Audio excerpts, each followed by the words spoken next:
नमस्कार। Saturday evening with Ashok sir में आपका स्वागत है। तो सबसे बड़ा बर्निंग टॉपिक है जो ईरान और जो मिडिल ईस्ट में प्रॉब्लम है, जो वॉर चल रहा है, उससे एमबीबीएस अब्रॉड पे क्या असर पड़ेगा। ये जो पेरेंट्स हैं वो काफ़ी इसके लिए चिंतित हैं, मैं भी हूँ, स्टूडेंट भी हैं, कि एमबीबीएस अब्रॉड पे वॉर का क्या असर होगा।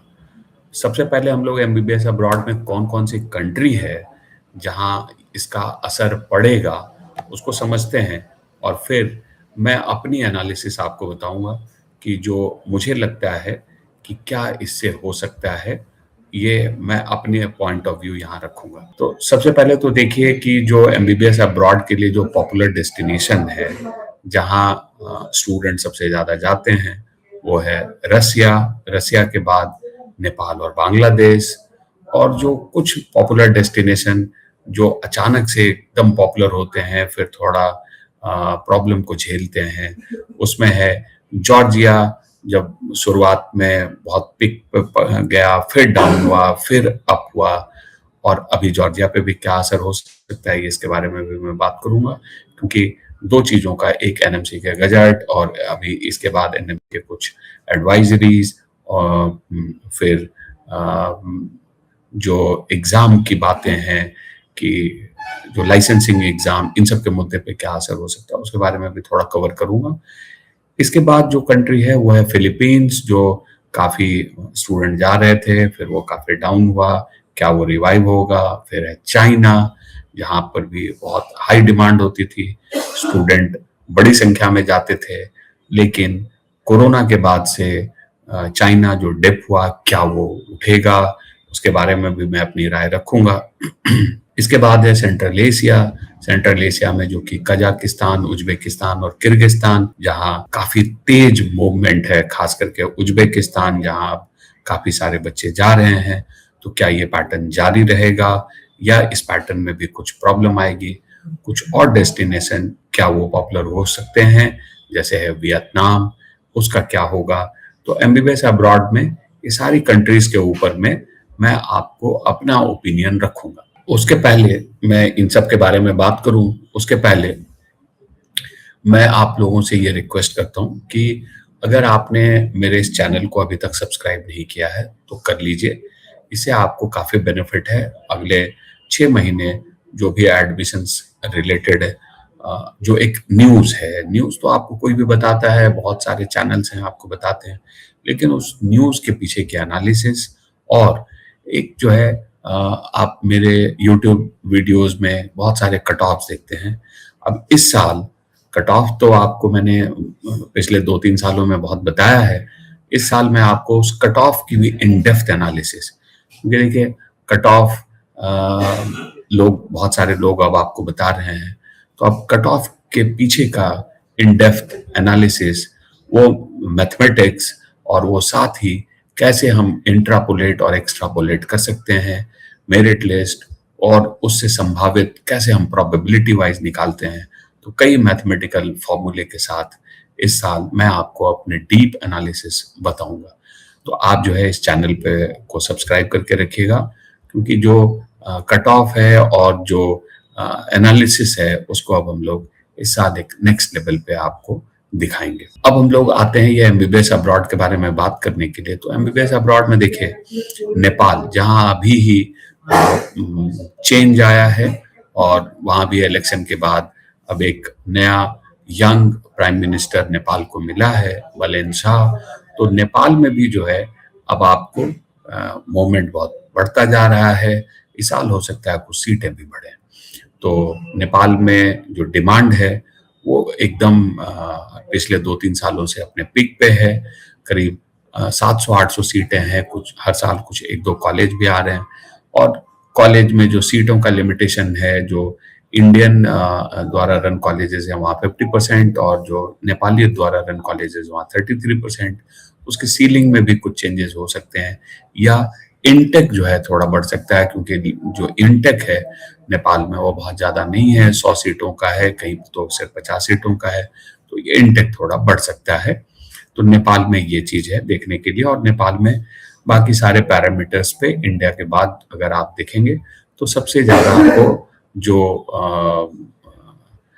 बढ़िया ऑप्शन है वो नेपाल है, लेकिन जेब पे भी इसका असर होता है और ये बहुत सस्ता नहीं है। आपको नेपाल में फीस भी डॉलर, चूंकि 75,000 यूएसडी है और डॉलर जो है वो मजबूत होता जा रहा है और इंडियन करेंसी गिरते जा रही है, वो अब 93 94 पे पहुंच चुका है। तो अब आप समझिए कि जो चूंकि आपको डॉलर के कंपैरिजन में उसके प्राइस देखना है, तो ऐसी स्थिति होती जा रही है कि अब आपको 75,000 यूएसडी जो है वो लगभग 70 लाख, और मणिपाल, काठमांडू यूनिवर्सिटी, कॉम्स, जहां पर आपको ज्यादा नेगोशिएशन भी नहीं है, तो आपको ये तो फीस हो जाएगी प्लस 10 लाख रुपए हॉस्टल वगैरह का, तो ये काफी महंगा ऑप्शन खास करके टॉप के कॉलेजेस हो जाएंगे। बॉटम पे जहां आपको जो कॉलेजेस हैं वो भी आपको लगभग 50 लाख से है, तो ये 50 से 70 के बीच में या इनफैक्ट 80 के बीच में अगर मैं कहूँ तो नेपाल पहुंचता हुआ दिखेगा आपको इस साल। और नेपाल जो है, अगर आपको उत्तर प्रदेश, बिहार, हरियाणा, ये सब में आपको कॉलेज नहीं मिल पाता है, मतलब अगर आप 200 के नीचे सब 200 स्कोर में रह जाते हैं और क्वालिफाइड हैं 2026 के हिसाब से, तो नेपाल के एक ऑप्शन के बारे में सोच सकते हैं, और आपके पास डिम्ड का बजट नहीं है तो ये एक नेपाल के बारे में मैंने कहा। इसके बाद बांग्लादेश, यहाँ भी चेंज हुआ है और नेपाल में भी, सॉरी, अब बांग्लादेश में भी अब एक डेमोक्रेटिक लीडर जो है वो आया है।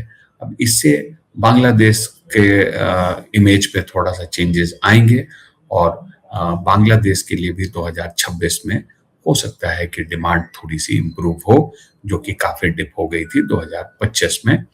तो बांग्लादेश के लिए जो पॉलिटिकल चेंज है उससे क्या असर आता है इसके बारे में मैं आगे बताऊंगा।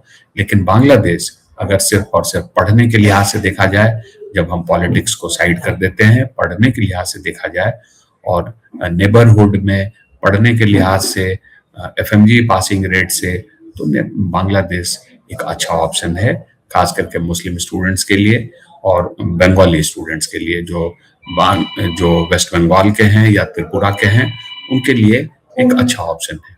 तो बांग्लादेश के लिए भी डिमांड हो सकता है कि इस बार 2025 के कंपैरिजन में थोड़ी बढ़े। रसिया, मैंने जैसा आपको कहा, रसिया की डिमांड में ज्यादा कुछ वॉर से भी कुछ कमी नहीं आएगी और रसिया जो है एक पॉपुलर डेस्टिनेशन के रूप में बना रहेगा, क्योंकि रसिया ने ऐसे कई अप्स एंड डाउन को देख लिया है और रसिया एक ट्राइड एंड टेस्टेड है। काफी सारे स्टूडेंट जो है रसिया से पास होके आ चुके हैं, तो रसिया अपने तगड़े ऑप्शन के रूप में और एक सबसे पॉपुलर ऑप्शन के रूप में 2026 में भी बना रहेगा। लेकिन जब आप रसिया का मन बनाते हैं एमबीबीएस अब्रॉड में, तो मेरी तरफ से आपको एडवाइस है कि आप रसिया के अच्छी यूनिवर्सिटीज के बारे में थोड़ा ड्यू डिलिजेंस करें, उनके अच्छे यूनिवर्सिटीज को समझें, सबसे सस्ते की तरफ न जाएं, क्योंकि कई पेरेंट स्टूडेंट सिर्फ सबसे सस्ते को ढूंढते हैं। उसकी जगह आपको जो है ये देखना बेहद जरूरी है कि क्या इंग्लिश में पढ़ाई हो रही है, इसके बाद कनेक्टिविटी कैसी है, कि आप जो है जाने आने का आपको की सुविधा कैसी है, इंडियन स्टूडेंट वहां से कितने पास हो चुके हैं या कितने इंडियन स्टूडेंट वहां ऑलरेडी पढ़ रहे हैं, हॉस्टल की व्यवस्था कैसी है, क्या कैंपस के अंदर में गवर्नमेंट हॉस्टल अवेलेबल है यूनिवर्सिटी वाला, खाने पीने की क्या सुविधा है। तो ये सब चीजों को आपको थोड़ा सा इसके बारे में पढ़ना पड़ेगा, समझना पड़ेगा। इसके बाद आप डेफिनेटली रसिया के ऑप्शन को चुन सकते हैं। और रसिया में करीब 60 यूनिवर्सिटी हैं, लेकिन सारी यूनिवर्सिटी रिकमेंडेड नहीं है, तो आप अपनी लिस्ट सही से बनाएं कि कौन से 10 यूनिवर्सिटी आप शॉर्टलिस्ट करते हैं। उस 10 यूनिवर्सिटी के बारे में फिर और फर्दर डिटेल समझें, मेरे जैसे लोगों के साथ मिलें, उनसे थोड़ा और डिटेल में समझें उस यूनिवर्सिटी का, पढ़ें उसके बारे में, और उसके बाद फाइनली 2-3 यूनिवर्सिटी को शॉर्टलिस्ट करके वहां अप्लाई करें।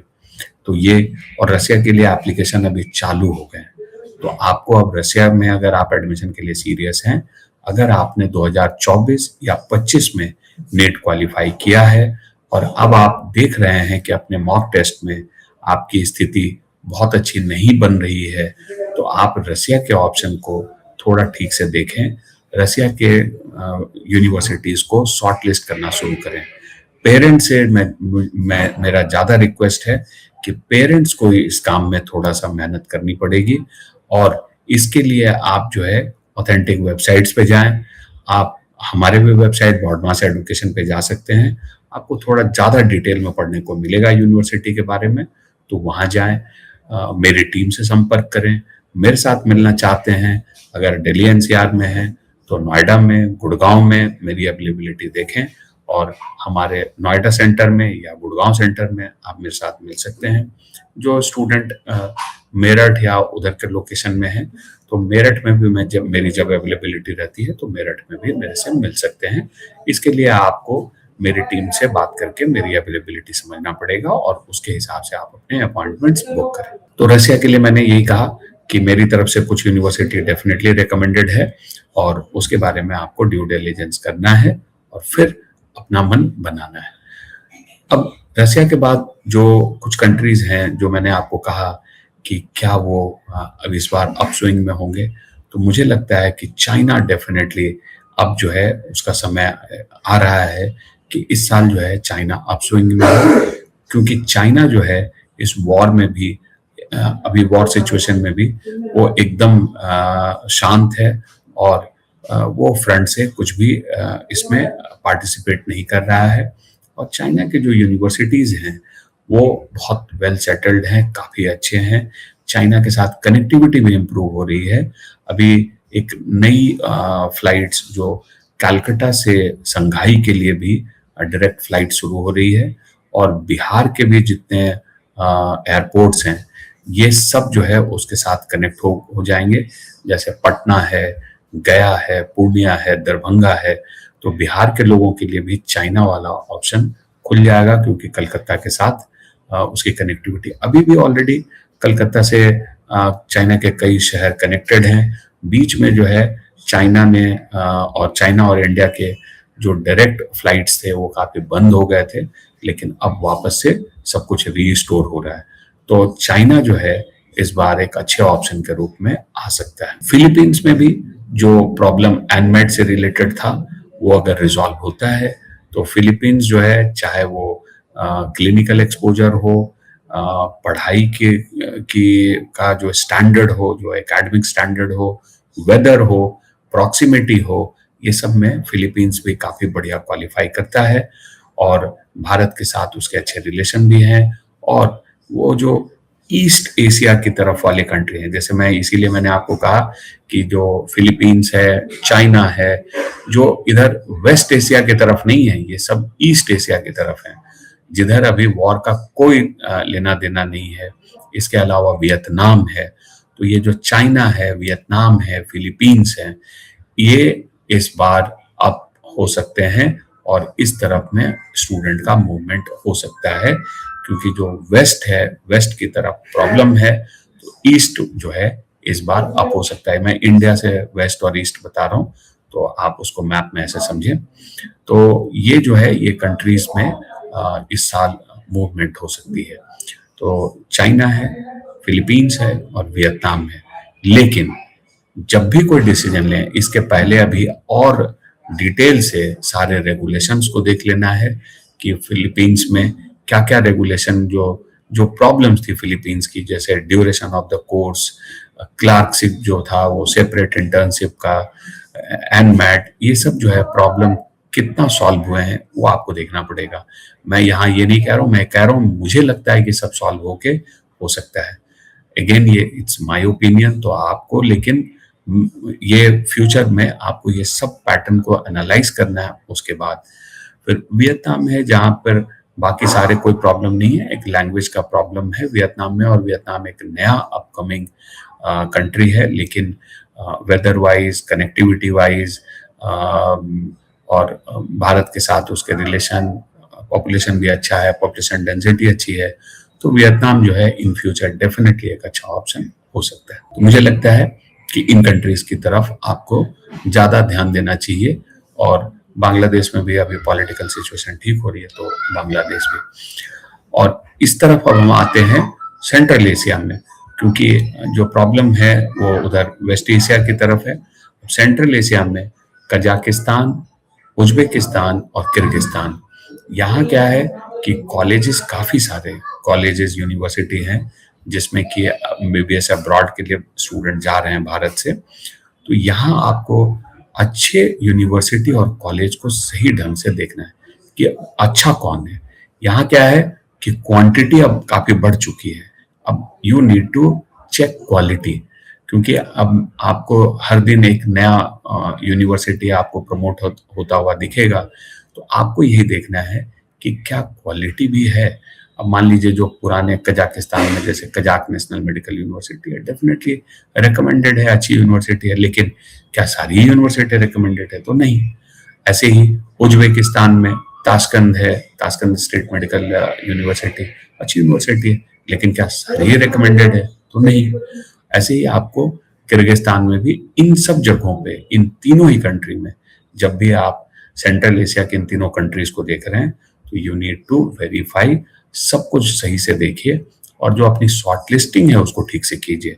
शॉर्ट लिस्टिंग में आपको अपने बजट का ध्यान रखना है, साथ ही देखना है कि आप जो है आगे क्या चाहते हैं, what is your own future plan.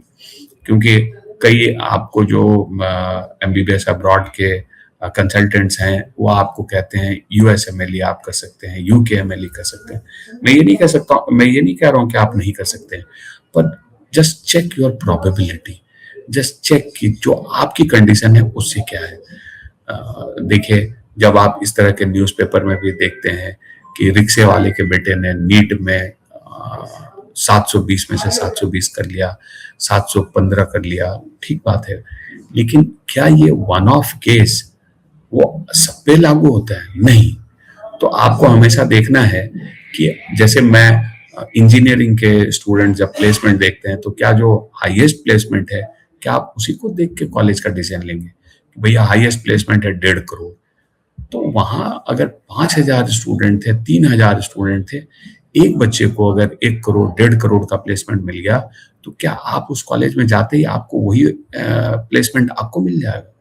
तो हमेशा से अपने ड्यू डिलिजेंस करें, आप देखें कि एवरेज प्लेसमेंट क्या है, मीडियन प्लेसमेंट क्या है, ये एनालाइज करना जरूरी है। वैसे ही मैं आपको यही चीज कह रहा हूँ कि जब भी आप इस तरह की कोई खबर सुनते हैं, मैं तो पीजी की भी काउंसलिंग करता हूँ, तो कई ऐसे स्टूडेंट हैं मैं जानता हूँ जो रसिया से पढ़ाई किए हैं लेकिन नेट पीजी में अच्छा रैंक लाते हैं। तो आप, इसका ये मतलब नहीं कि हर एक बच्चा करेगा। If it is true for one, it does not mean it's true for everyone. तो ये इट्स नॉट यूनिवर्सल ट्रूथ। हाँ, ये ऐसे केसेस हैं और डेफिनेटली हैं ऐसे केसेस, और मैं आपको डिमोटिवेट भी नहीं कर रहा हूँ। You can also do, but you need to see कि what is the probability. If probability is 1/1000, at least you should know कि okay fine, बाबा ये ठीक है, probability है, but probability 1/1000 है, या probability 1/10,000 है, या 1/1 लाख है। ये नहीं है कि आप उसको मान के चलें कि ये probability 1/1 है। 1/1 मतलब 100% probability, तो वो नहीं है। तो ये समझ आना चाहिए पेरेंट को और स्टूडेंट को। जब भी आप किसी भी आप मार्केटिंग के चीजों को देखते हैं, कोई भी ऐड देखते हैं, तो यू नीड टू अंडरस्टैंड कि ओके फाइन, ठीक बात है, लेकिन व्हाट इज द प्रोबेबिलिटी, ये क्वेश्चन आपको पूछ। तो ये हो गया जो मैंने आपको कहा सेंट्रल एशिया के कंट्रीज का। और मैंने आपको जॉर्जिया के बारे में भी आपको कहा कि जॉर्जिया भी अचानक से काफी, यूक्रेन के डाउन होने के बाद जॉर्जिया में काफी तेज बच्चे गए हैं, लेकिन अभी जॉर्जिया में सरकारी यूनिवर्सिटीज को सिर्फ जॉर्जियन स्टूडेंट के लिए कर देने के कारण अब जो आपको प्राइवेट यूनिवर्सिटी का चुनना है, अगेन आपको बहुत ढंग से चुनना है। और जैसे ही आप चुनते हैं तो जॉर्जिया को, अगर आप अच्छी यूनिवर्सिटी को चुनते हैं, तो it's not cheap, it's expensive. तो अब अगेन आपको देखना है कि भाई, जब अगर आपका क्या वो बजट है, क्योंकि मान लीजिए कि आप डेविड टिवेलियानी में जाना चाहते हैं, या एसईयू में, या फॉर दैट मैटर कोई भी यूनिवर्सिटी, तो अगर आप 6,000, 7,000, 8,000 यूएसडी पर ईयर की फीस क्या भर सकते हैं। और हमेशा जब भी आप यूएसडी की फीस देखते हैं, तो यूएसडी के फ्लक्चुएशंस का भी देखें। आप देखिए, आपको देखते देखते यूएसडी कितना ज्यादा मजबूत होते जा रहा है और इंडियन करेंसी डिप होते जा रही है। तो आप इसका भी ध्यान करें कि अगले साल जब आप फीस भर रहे हो तो हो सकता है कि $1 के बराबर $100 हो।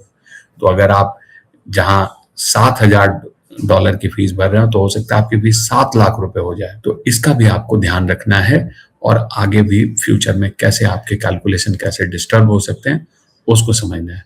और 6 साल की फीस, आने जाने का खर्चा, रहने खाने का खर्चा, सब कुछ को ठीक से जोड़ के तब आप अपने बजट को समझें।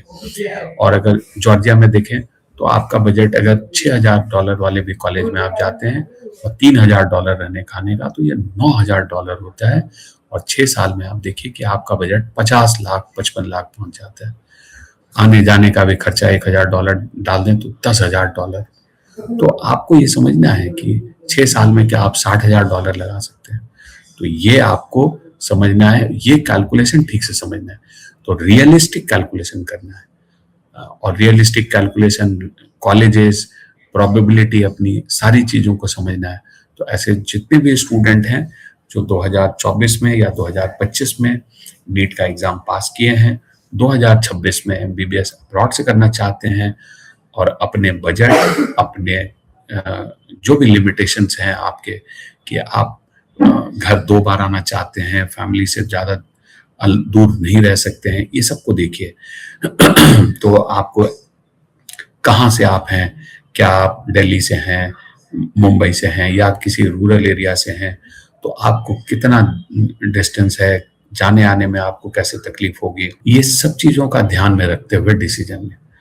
इसमें अगर आपको हमारी मदद की जरूरत है तो हमारी टीम से संपर्क करें।